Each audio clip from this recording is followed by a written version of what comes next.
कैमरे पर अभी आपको एक बिल्डिंग नज़र आ रहा होगा जिसका नाम है अर्चना टावर। ये जो अर्चना टावर है ये चंद्रा मौर्य चौक पर स्थित है और भिलाई दुर्ग रायपुर आने जाने वालों को हमेशा ये बिल्डिंग बंद पड़ी दिखती होगी। नमस्कार, मैं हूं गौरव तिवारी, आप मेरे साथ देख रहे हैं सीजी भास्कर न्यूज़। 2019 में अर्चना टावर बनने का सिलसिला शुरू हुआ और 1-2 साल में अर्चना टावर बन के कंप्लीट हो गया। जब दुकान यहाँ खुलने लगी, निगम ने नोटिस चिपका दिया कि यह बिल्डिंग अवैध रूप से बनी हुई है और इस पे आप व्यवसाय नहीं कर सकते हैं।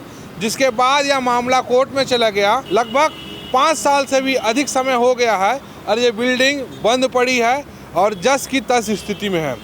अब हाईकोर्ट ने एक फैसला सुनाया है। हाईकोर्ट में इस बिल्डिंग को लेकर जो मामला चल रहा था, इस विषय को लेकर हम चर्चा करेंगे। हमारे साथ अनिल मिश्रा, जो आप जानते ही होंगे, दुर्ग जिले के काफ़ी वरिष्ठ पत्रकार हैं और काफ़ी अनुभवशाली व्यक्ति हैं। अनिल भैया से हम चर्चा करेंगे कि ये बिल्डिंग का निर्माण शुरू होने के लेकर और अब हाई कोर्ट का जो फैसला आया है उस बीच तक का सफ़र क्या रहा और अब क्या नतीजा रहेगा। ये जो अर्चना टावर बिल्डिंग है, ये भिलाई नगर निगम क्षेत्र में सबसे विवादास्पद कॉम्प्लेक्स है। इस विवाद की शुरुआत साडा कार्यकाल में 1999 में हुई। ये जो जमीन है तत्कालीन साडा प्रशासन द्वारा 4 लोगों को अलाट किया गया था। 247.50 वर्ग मीटर का एक प्लाट 4 लोगों के नाम से अलाट किया गया था। जिन लोगों को ये प्लाट आवंटित हुआ था उनमें समीर बंसल, यशवीर बंसल, विजय कुमार गुप्ता और श्रीमती शशि गुप्ता के नाम से अलाट हुआ था। साडा ने चारों प्लाट के लिए बिल्डिंग परमिशन भी जारी किया था। अचानक ऐसे क्या स्थिति आई कि इस पे स्टे लग गया? देखिए, साडा 1999 में भंग हो गई और भिलाई नगर निगम का गठन हुआ। जब साडा ने चारों आवंटनकर्ताओं को ये प्लाट आवंटित किया, तब साथ में बिल्डिंग परमिशन भी जारी किया था, किंतु चारों आवंटनकर्ताओं ने उस समय बिल्डिंग परमिशन का शुल्क जमा नहीं किया और निगम गठन के 1 साल बाद जब बिल्डिंग परमिशन के लिए इन्होंने निगम को आवेदन किया तो निगम ने नियम विरुद्ध इन सबको बिल्डिंग परमिशन जारी कर दिया था। इन चारों आवंटनकर्ताओं ने बिल्डिंग परमिशन के साथ श्रीमती अर्चना जैन को ये चारों प्लाट बेच दिया था। चारों प्लाट अर्चना को बेच दिए। फिर अर्चना जैन के द्वारा इस बिल्डिंग का निर्माण कराया जा रहा था। के बीच में एक घटना हुई थी कि जब श्रीमती निर्मला यादव महापौर थी, उनके कार्यकाल में तत्कालीन निगम प्रशासन ने बाकायदा सामान्य सभा में एक प्रस्ताव पारित कर 1999 में जो नगर निगम ने बिल्डिंग परमिशन जारी किया था उसको रद्द कर दिया था। उसके बाद से इसका निर्माण कार्य रुका हुआ था। किंतु 2019 में जब महापौर देवेंद्र यादव थे, राज्य में सत्ता परिवर्तन हुआ और कांग्रेस की सरकार आई, तब 2019 में पुनः अर्चना जैन के नाम से बिल्डिंग परमिशन जारी हुआ। के बाद से इस अर्चना टावर का निर्माण शुरू हुआ और 2 साल के अंदर इसका निर्माण पूर्ण हुआ। भिलाई वासी जानना चाहते हैं कि ये दुकानें क्यों बंद पड़ी हुई है और इसका अब होगा क्या। एक्चुअली बिल्डिंग तो बन गई, परंतु निगम प्रशासन ने इनका बिल्डिंग पूर्णता प्रमाण पत्र जारी नहीं किया। इसके चलते ये कॉम्प्लेक्स बंद पड़ा हुआ था। कोई भी दुकान यहाँ खुल नहीं पा रही थी। इस बीच एक दुकान मोबाइल शॉप के नाम से बीच में खुली। इसके बाद एक और दुकान करण सुजुकी नाम से खुली। अगर परमिशन की बात की जाए तो क्या है, इस बिल्डिंग का जब निर्माण हुआ तो बीसीसीआई के द्वारा इन लोगों ने परमिशन लिया था, जिसके कारण से विवाद डिस्ट्रीब्यूट हो गया। नहीं, बिल्डिंग परमिशन तो मिल गई 2019 में, बिल्डिंग का निर्माण भी पूरा हो गया, किंतु निगम ने बीसीसी जारी नहीं किया। इसके बावजूद इस साल 2024 अप्रैल में अर्चना जैन द्वारा इस बिल्डिंग के नियमितीकरण के लिए पुनः आवेदन लगाया गया। इस बीच में यहाँ पर एक मोबाइल शॉप खुली, दूसरी दुकान करण सुजुकी के नाम से खुली। करण सुजुकी पिछले सितंबर माह में निगम प्रशासन ने करण सुजुकी दुकान को पिछले माह सील कर दिया था और सील करने के बाद साजिश के तहत नोटिस जारी किया गया कि 3 दिन के अंदर दुकान को हटाया जाए। उसके आधार पर ये नोटिस अर्चना जैन को जारी किया गया, जबकि उस दुकान मालिक को जारी नहीं किया गया। अर्चना जैन उक्त नोटिस को आधार बनाकर हाई कोर्ट चली गई और हाई कोर्ट ने उसके पक्ष में बाकायदा स्टे जारी कर दिया। इसके बाद इन कॉम्प्लेक्स में अब दुकानें खुलने का एक रास्ता क्लियर हो गया है। इस पूरे मामले में निगम प्रशासन के अधिकारियों और श्रीमती अर्चना जैन के बीच में कहीं न कहीं मिलीभगत नजर आ रही है कि साजिश पूर्वक दुकान सील करने के बाद नोटिस कैसे जारी होता है। जब यहाँ पे सील बंद वाली कार्रवाई की गई, जब बिल्डिंग को नहीं खोलने की अनुमति दी गई थी, तो ये कार्रवाई निगम प्रशासन के द्वारा थी कि कोर्ट से ही आर्डर आया था कि अवैध प्लाट है, इस पे व्यवसाय न संचालित हो?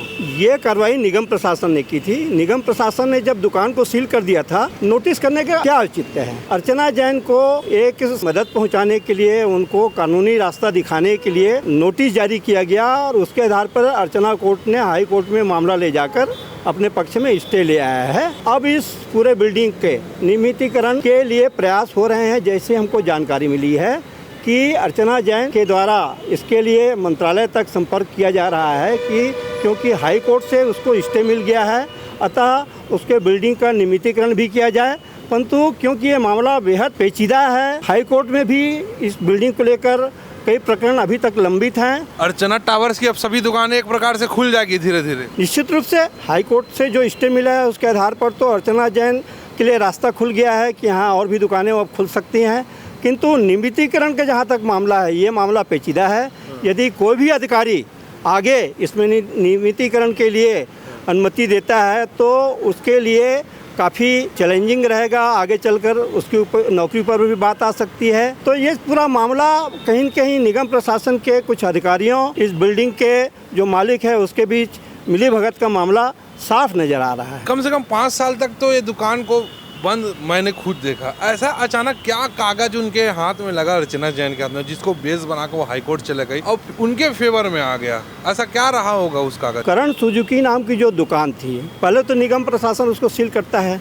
सील करने के बाद उस नोटिस जारी किया गया, उसका क्या औचित्य है? सीधी बात है कि वो अर्चना जैन के नाम से जारी हुआ वो नोटिस, जबकि दुकान किसी और का था। तो यदि नोटिस जारी भी करना था तो दुकान के मालिक के नाम से होना था, परंतु ये अर्चना जैन के नाम से कैसे जारी हुआ? तो अर्चना जैन ने उसी को आधार बनाकर हाई कोर्ट गई और हाई कोर्ट से उनके पक्ष में स्टे मिल गया है। तो उसके आधार पर अब और भी दुकानें यहाँ खुलने का रास्ता साफ हो गया है। तो अब इस बिल्डिंग का स्वामी कौन है? अर्चना जैन है कि जो दुकान खरीद चुके हैं दुकानदार? नहीं, दुकानदार के मालिक नहीं इनका बिल्डिंग, क्योंकि अर्चना जैन के नाम से है तो स्वाभाविक है कि मालिकाना हक उसी के पास अभी भी अपने पक्ष में हाई कोर्ट का स्टे आया है। तो वही पूरे इस बिल्डिंग के ओनर है और उसके माध्यम से यदि किसी ने दुकान खरीदा भी है कि रजिस्ट्री तो हुई नहीं किसी के नाम से, कि बिल्डिंग परमिशन है नहीं, अभी किसी की रजिस्ट्री हुई नहीं है, पूरा मालिकाना हक अभी अर्चना जैन के पास है। तो स्वाभाविक है कि उनके लिए रास्ता खुला है। तो ये थे अनिल मिश्रा जी, जिनको आपने बहुत बारीकी से सुना होगा और समझ गए होंगे कि क्या गोलमोल तरीके से इस बिल्डिंग का पूरा खेल हुआ है। मैं बता दूं कि पहले निगम के अधिकारी आते हैं, इस बिल्डिंग में व्यवसाय ना होने को लेकर सील बंद कार्रवाई करते हैं। दुकानें जब खुल जाती है तो निगम के अधिकारी फिर आते हैं, दुकान कैसे खुल गई बोल के इन लोगों को फिर से एक सील बंद कार्रवाई करते हैं, दुकान नहीं खोलने का चेतावनी देते हैं। फिर अचानक से एक नोटिस जारी होता है, जिस नोटिस को अर्चना जैन बेस बना के हाई कोर्ट में चले जाती है। हाई कोर्ट में जो सरकारी वकील है जो इस मामले को देख रहे थे, उनके द्वारा कुछ ऐसा जवाब या ऐसा कोई तर्क पेश नहीं किया गया जिससे हाई कोर्ट को, जज को लगे जिसका केस उनके दफ्तर पे आया है वो उतना विवादित है। क्योंकि अगर वो अपने तर्क में कुछ ऐसे, निगम ने सील बंद कार्रवाई कर दिया था तो इसमें दुकानें खुली कैसे? और दुकानें खुली, नोटिस जारी करने के एक उनके पास बेस बनाने का एक मौका निगम के अधिकारियों ने दे दिया, एक प्रकार से कहा जा सकते हैं। इसके बाद कागज को लेकर वो हाई कोर्ट चले गई और हाई कोर्ट का जो डिसीजन है वो सर्वमान्य है। हम कोर्ट के आदेश की अवहेलना नहीं करते, लेकिन इस पूरे कार्रवाई में जो नगर निगम के अधिकारी कर्मचारी जिनकी जवाबदारी में यह कार्रवाई हुई, उन्होंने ऐसा कुछ बेस क्यों नहीं बनाया जिससे अगर यह विवादित बिल्डिंग है तो इसको विवादित शो करना था, और नहीं तो इतना ड्रामा और पंचायत करने की क्या जरूरत थी। सीजी भास्कर न्यूज के लिए मैं हूं गौरव तिवारी।